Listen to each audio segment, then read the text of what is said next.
Yo, what is up, guys? Welcome to the video. I hope everybody's day is going great. Mine is, and wow, what an eventful day. First, we're going to be talking about Rascal joining NRG Esports. It was announced earlier today. We finally know what he's been up to. I'm going to get all into that, and then after, we're going to talk about the games from today. The Houston Outlaws were so close to making it happen. It would have been epic, but unfortunately, they fell to the New York Excelsior 2-3. We're going to cover some of that match. Then we're also going to be talking about the Seoul Dynasty. They fell to the Los Angeles Gladiators 1-3. So along with Houston Outlaws, Seoul Dynasty, their playoff dreams are crushed. We're going to talk about the Seoul Dynasty and just what the hell happened, man. Then lastly, the Dallas Fuel Los Angeles Valiant match. What an epic game. Dallas Fuel pulled it off somehow, crushing the dreams of the LA Valiants 10-0 and putting themselves in a really good position to make stage 4 playoffs. We're going to cover later exactly what needs to happen tomorrow with the Philadelphia Fusions game in order for the Dallas Fuel to make the playoffs and much, much more. So we're going to talk about all of that. If you guys are new around here, do not forget to subscribe to my channel, like the video. I upload Overwatch League content every single day. And enter the giveaway, guys. You can win an Overwatch League jersey. Just click the gleam.io link down below. And now let's go ahead and hop into it. So starting off with Rascal and NRG. So a couple days ago, Rascal posted on Twitter that he was flying to America and he would have some good news coming back for everybody. We were wondering what this meant. He could possibly be joining the Overwatch League with the London Spitfire, with the Dallas Fuel, which a lot of people were rumoring on Reddit. Of course, it was always unlikely that those would happen, but it was still fun to talk about. Regardless though, Rascal did land himself a pretty good opportunity. He's going to be competing with NRG Esports and their contenders roster, who were a pretty solid team during Season 1. They weren't the best, but they clearly weren't the worst. They lost in the first round of the playoffs to Toronto Esports, who went on to the finals and lost to Fusion University. I definitely do think that NRG would have performed better throughout Season 1 if they didn't lose Damon halfway through the season to Shanghai Dragons. That definitely had an impact on their performance, and now having Rascal come in to replace Damon is a huge pickup. Rascal is absolutely insane. It's an upgrade from Damon. Honestly, Rascal will be one of the best players in all of North American contenders. Something also to point out, NRG has been a pretty strong team lately. They won the most recent Tier 2 tournament. They defeated teams like Envision, Fusion University, GOATS, Last Night's Leftovers, pretty much a lot of the really good teams around the Tier 2 and contender scene in North America. And this was before they got Rascal, so NRG is going to be very strong, and this is also huge for the San Francisco Shock, because with the updates in the Overwatch League Season 2 signings, they're going to be able to have the rights to sign Rascal to their Overwatch League team before anybody else does. And let's be honest, guys, Rascal is hella good. He is 100% an Overwatch League capable player. He was put in an unfortunate situation with the Dallas Fuel, where he basically had to coach himself. I could definitely see him working under Krusty and working with amazing talented teammates like Architect, Choi Hobin, Sleepy, Moth, Sinatra, Dante. There's so many good players on San Francisco Shock. With the addition of Rascal, they will be seriously strong moving into the next season.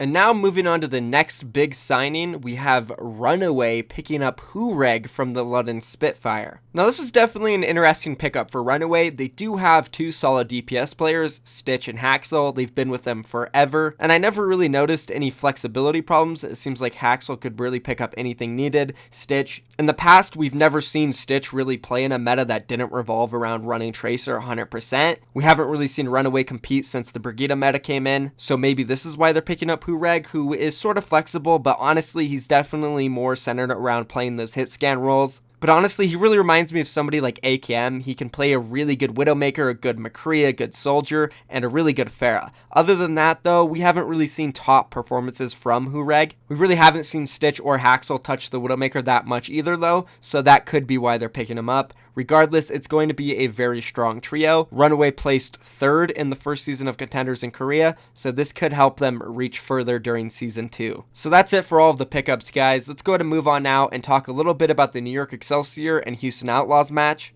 This was pretty heartbreaking, not gonna lie. Houston Outlaws, they came out on Blizzard World. They looked really strong. There were times where New York Excelsior looked like they were going to win the map, but at the end of the day, Houston, they came out on top. There was incredible play from Linkser as usual. This guy, you could just tell he really wanted it today. And going into Horizon Lunar Colony, I did feel like the Houston Outlaws had the advantage here. They had an amazing performance on this map yesterday, but it changed today. They were struggling very hard at capping both of the points. They couldn't even really tick any percentage up on that second point either. And it did start to seem like New York Excelsior was trying harder in this match than they have in their past few. I don't know if this was because they didn't want the Houston Outlaws to make it, or if they just wanted to go out on the season with a win. Not really sure, but we moved over to Lijiang after New York tied it up 1-1. And Houston Outlaws, they look good here. Spree came in, and 2 matches back-to-back where Spree came in on Lijiang Tower, and he had amazing performances. Control Center is just this guy's map. I honestly think Spree is the best Zarya in the game. If not, he is definitely the best Zarya on this specific round. He builds up Graviton so fast, and he consistently has high energy. He also had a great performance on it on Night Market, and all of these rounds were super close, man. New York Excelsior could have taken it. Libero was playing Tracer, Sabiolbi was on the Widowmaker. Obviously, if they had Pine in there on the Widowmaker and then Sabiolbi on the Tracer, it would work out a little bit better, but I think they have Libero in there for his flexibility. But yeah, Houston Outlaws, they took this. They went up in the set 2-1. All they had to do was win 1 out of 2 maps, either Dorado or Nepal, and they put themselves in a position where they can more than likely make the playoffs. But no, New York Excelsior, they came out on Dorado.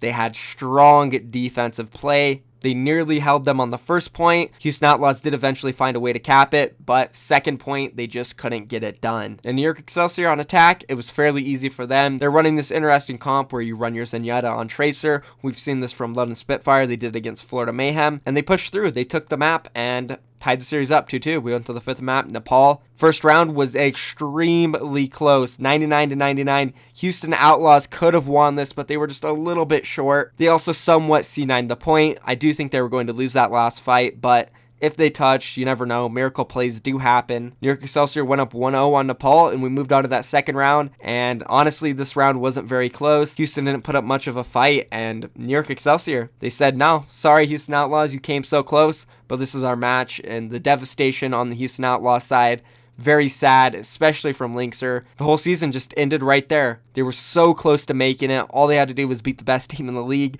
which is a tall task. All the fans in the stadium, I know they wanted the Houston Outlaws to win as well. And they had a good season, man. We'll talk more about the Houston Outlaws moving forward and other teams that did not make it to the playoffs. But they definitely should hold their heads high. Going out in the 7th/8th range, not bad. I definitely think if they played Seoul Dynasty right now, they would probably win. And that's it for them. New York Excelsior go out on a win. They're moving into the playoffs, probably going to sweep everybody. Hopefully not, but that's what it's looking like. And now let's go ahead and move on and talk a little bit about Seoul Dynasty versus the Los Angeles Gladiators. This one was pretty sad too. Not as sad as the first one, but Seoul Dynasty, they were so close. They went up 1-0 on Kings Row. They had a great map. Then we moved on to Hanamura. This one wasn't really all that close. The Los Angeles Gladiators, they blew through their attack, and then they held Seoul Dynasty on second. Then we got to Oasis, and this is where it got really interesting and sad for Seoul. They were just so damn close every single round, 99-99. But they were just a little short on every team fight. And then they lost Oasis, going down in this set 1-2. And we got to the 4th and final map of this series, which was Gibraltar, and it was looking so damn good for Seoul. They had the first Seoul, they had it, but they let it slip away with 0 seconds left in overtime. One Diva bomb bought enough time for the cart to push, and then the Los Angeles Gladiators, they snowballed all the way to last, capping out all 3 of the points. But this wasn't it. Seoul Dynasty was able to put together a decent attack, and they pushed through with more time than LA left. All they had to do now in overtime was push the cart a little bit further than Los Angeles Gladiators with the extra minute that they had, but just like on Oasis, they were a tad bit short. They couldn't hold it down on defense, and they couldn't push it far enough on attack. Like, I don't know what else to say. Seoul, underperformances from pretty much everybody at certain points of the entire season. This team never looked like they were at full strength. Either Jae-Hong was playing bad, Fleta was playing bad, the rest of the roster was playing bad at most of the times. Whenever someone was carrying, nobody else on the team would do anything. When Jae-Hong was having an amazing game, well, Fleta was playing like crap, and so was everybody else. When Fleta was playing great, oh, well, Munchkin played like crap, so did Jae-Hong and everybody else. They were never on the same page this entire season. They looked sloppy. They looked like they had a lack of coaching. Their adapting mid-game was horrible. There's just so many things wrong with them. Unlike the Houston Outlaws, I think Seoul Dynasty should be very disappointed. They really did just shit the bed this season. 100%. They were the favorites to win it all, and they couldn't make the overall playoffs, let alone a stage playoff. So nothing but disappointed Seoul Dynasty fans tonight. Now moving on to the Dallas Fuel and Los Angeles Valiant match. This one was absolutely insane. The Dallas Fuel were definitely underdogs going into this one. LA Valiant 9-0 in this stage so far, looking to have that elusive 10-0. The only team to ever do it is the Boston Uprising. All the pressure was on the LA Valiant to get that 10-0. And also, all the pressure was on the Dallas Fuel for them to make Stage 4 playoffs. This was a huge match for both of these teams, and every single player just laid it all out in this match. It was extremely close. We started off on Kings Row. Dallas Fuel, their defense has always been good. Even when they were a bad team in the Overwatch League, their defense was still good. They just really struggled on attack. Now they're getting pretty good attacks in, and their defense basically just carries them. And this was the case for them on Kings Row. They had a decent attack, and their defense was spectacular, holding the LA Valiant on second on Kings Row, something you don't see very often. We then moved on to Horizon Lunar Colony, and this was a very close map. And there was even this point where OGE, he had his shield up, and it looked like he was going to block a Diva Bomb, but all of a sudden, he just died to it. If you do watch it very closely and pause it or watch it in slow-mo, you will see that OGE's shield disappears like one tick before the Diva Bomb explodes. I don't know if he let go of it somehow. I don't know what happened, but his shield did disappear, whether he let it go or not, a split second before the Diva Bomb went off, and he died. If this didn't happen, Dallas Fuel would have definitely had a chance to win this map, because it was extremely close with that happening. Went all the way down to the very last team fight. LA Valiant did pull it out, tying the series up 1-1. We then moved over to Lijiang Tower, where, by the way, LA Valiant is undefeated this stage. They have not lost it once, and, well, Dallas Fuel said, hell with that. We're going to give them their first loss on Lijiang. They took it, and they made that last round look very easy, too. So leading the set, 2-1, Dallas Fuel. They're in a position now where all they have to do is win one map, and they're likely to move on to the overall Stage 4 playoffs. Lose it, and it's looking pretty shaky. Even if they won the 5th map, it would only be a +1 map for them, and they need as many as they can, so their map differential will be higher than Philly's. So we went over to Gibraltar, and Dallas Fuel, they had an amazing attack, literally snowballing the hell out of this map, having 3 minutes and 46 seconds left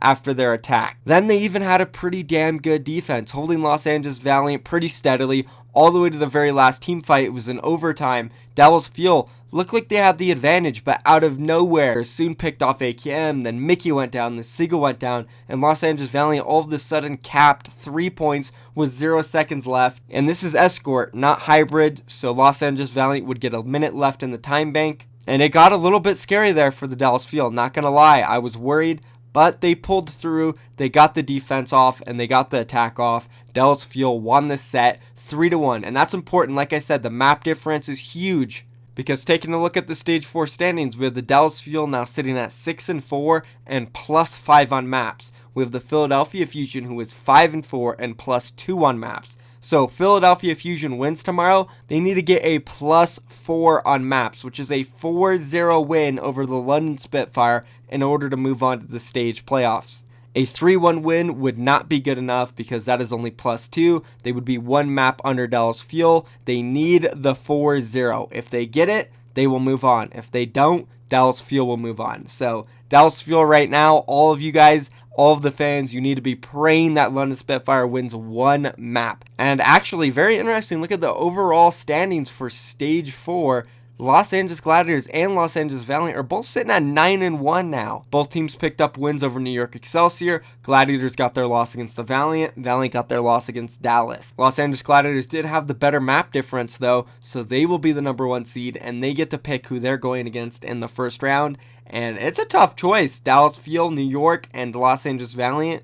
Those are really strong teams. Yeah, I did say Dallas Fuel because I do not think Philadelphia Fusion will get a 4-0 against London. Philly can possibly win this match, but it won't be a 4-0. So that's pretty much it for this video, guys. Thank you for watching. If you enjoyed it, be sure to comment down below, drop a like, subscribe to my channel for more daily content, and I'm out of here. Peace.